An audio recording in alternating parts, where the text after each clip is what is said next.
Olá, bom dia, boa tarde, boa noite. Meu nome é Ana Beatriz Acioli Mendes e muito obrigada pela presença de todos, principalmente aos professores doutores convidados para estarem na banca e o público que veio me prestigiar. Esta é a apresentação de defesa da minha monografia intitulada O Fazer Artístico Sinestésico, o caso da artista Stephanie de Paula, com a orientação da professora doutora Aline Cury. A presente pesquisa é voltada à sinestesia no âmbito das artes, principalmente nas pinturas de uma artista brasileira. Seu nome é Stephanie de Paula. Partimos da problemática do seu processo criativo com base na sua condição, isto é, sendo uma pessoa sinesteta, como é produzir arte a partir da sua condição.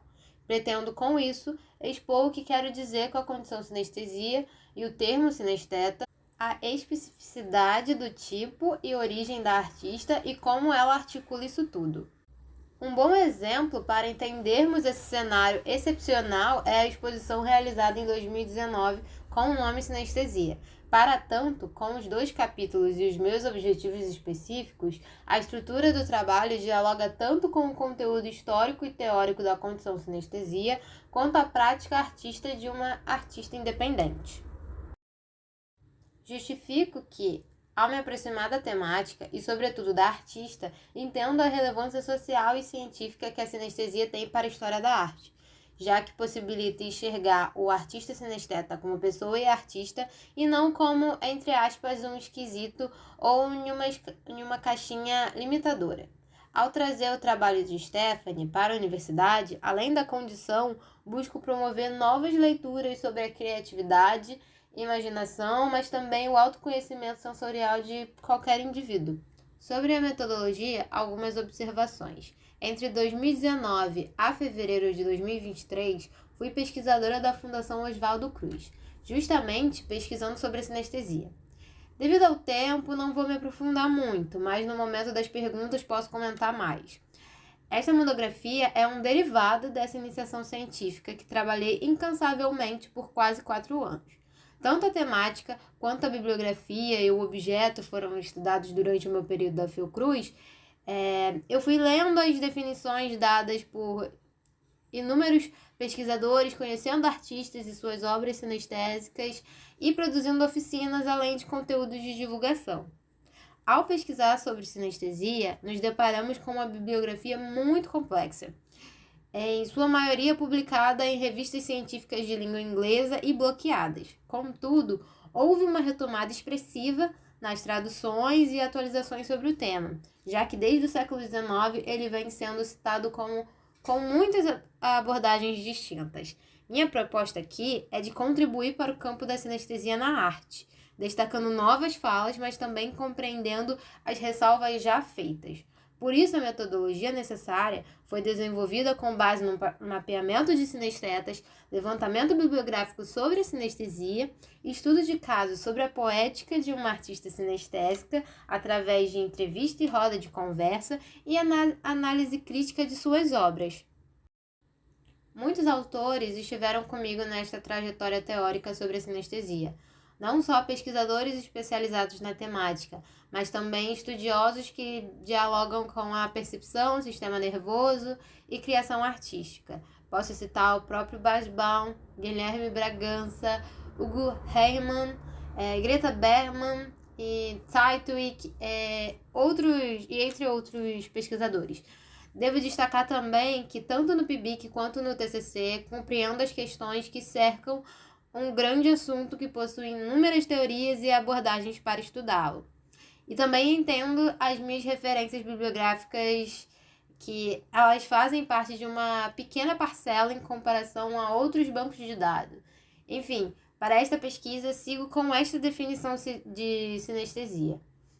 Por ser uma pesquisa qualitativa que preza o fenômeno sensorial sinestésico no âmbito das artes, nossos resultados destacam a experiência criativa de maneira extraordinariamente subjetiva, já que uma pessoa sinestésica que tem a condição neurológica sinestesia, ela realmente tem uma concepção extremamente peculiar sobre a realidade. Estamos falando sobre perceber e como isso ocorre tanto na recepção e na decodificação dessas informações que chegam.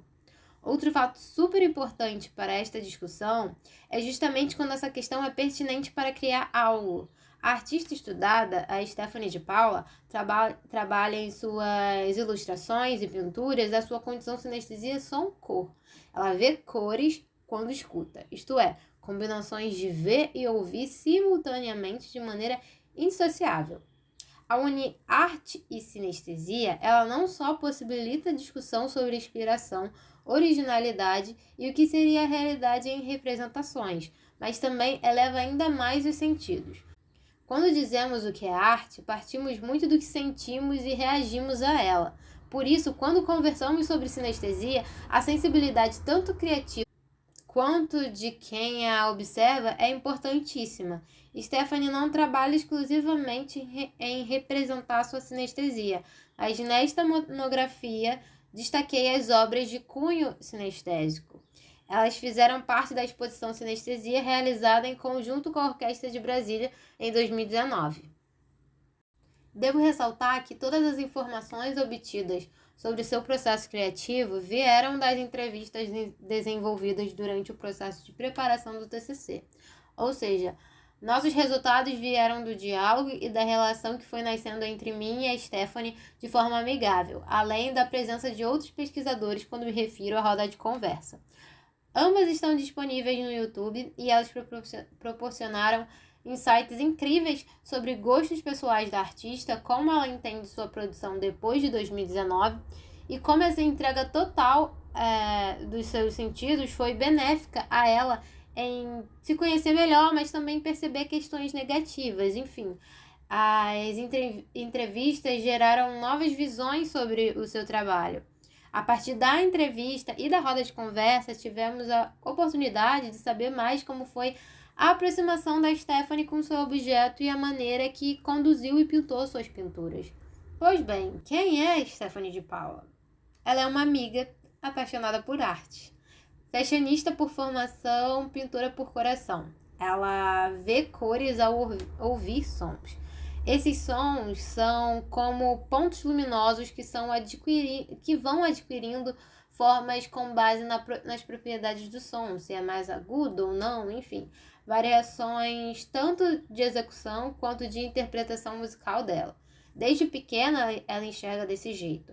Não existe um botão de desligar e ligar. É algo involuntário e durável.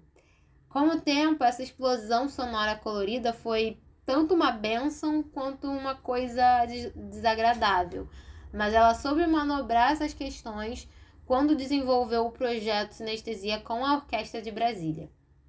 Ela se juntou à orquestra em 2019 com a intenção de unir a produção musical com a condição dela por meio de suas pinturas. A ideia era mostrar ao mundo o que ela sempre viu, mas nunca conseguiu externalizar para as outras pessoas, devido à dificuldade dos outros de entenderem sua sinestesia, de estranhá-la e tudo mais. Além disso, declarar seu amor à instituição, já que acompanha desde jovem, e também propor uma imersão sobre si mesma. Se conhecer dentro desse projeto foi feito de maneira independente. Então, Stephanie passou a acompanhar a orquestra desde o início de 2019, com a exposição acontecendo em outubro do mesmo ano. A maneira como a artista se debruçou com o seu projeto e como pintou os seus quadros foi intensa. Ela foi em todas as apresentações com seu caderninho e lápis e ia registrando tudo. Em cada concerto, a artista ficava em um espaço escuro, desenhando o maestro, algum instrumentista em específico, ou um grupo pequeno, ou o todo. Ela escrevia as cores correspondentes a cada ação e, quando chegava em casa, começava a pintar. Esses desenhos feitos ao vivo durante as apresentações resultaram em uma exposição que compreendia celebrar sua percepção e devoção aos seus sentidos. Irei mencionar apenas um exemplo. Como vocês estão vendo, o seu processo criativo, como já falei, também é intenso. Ela tem um compromisso com a realidade de um sinesteta, o que os olhos e ouvidos sentem simultaneamente. Então ela começa destacando os personagens, os músicos e os sons emitidos por seus instrumentos, de maneira individual. Mesmo que pareça que as reações sinestésicas sejam fortes a ponto de cegá-la, há um controle e costume, principalmente um costume. Depois dos rascunhos, ela também descreve a cena com palavras. Não só o que ela vê, mas o que ela sente de forma verbal e não verbal. Em todas as obras desse projeto, ela executou do mesmo jeito. Por fim, a hora de finalizar isso tudo com o quadro, né? Seguindo a técnica da aquarela, não só por ser algo rápido de se realizar, mas devido à sutileza com que ela proporciona na tela. A Stephanie, com a aquarela, pode colocar a sua verdade sinestésica no quadro com cores como se eles estivessem pelo ar, tanto como se fosse o som se propagando de fato. Ao final, conclui-se que, nos termos que a pesquisa apontou, compreendemos o processo criativo. Tiramos aquele pensamento errôneo de que o artista é um ser iluminado pelo universo e que magicamente recebe uma ideia e que, de um jeito super fácil, no estalar de dedos, coloca no papel. Não, o processo é muito mais árduo do que isso. Tomamos como exemplo o processo da Stephanie como um cenário de complexidade, não só por ser uma artista, mas sim por sua percepção excepcional das coisas devido ao seu grau de sinestesia. O caminho da ideia até a obra, nesse caso, passou por várias camadas, várias entregas sensoriais e pessoais. Pintar aquilo que se ouve envolve muita energia, pois não é nada que se possa controlar. São luzes chegando aos olhos de forma rápida e impactante o tempo todo. Ao saber lidar com isso e propor a aplicação disso como arte, significa um orgulho de si mesma e entender como isso pode dialogar com o ócio criativo. Muito obrigada e assim encerro a minha apresentação.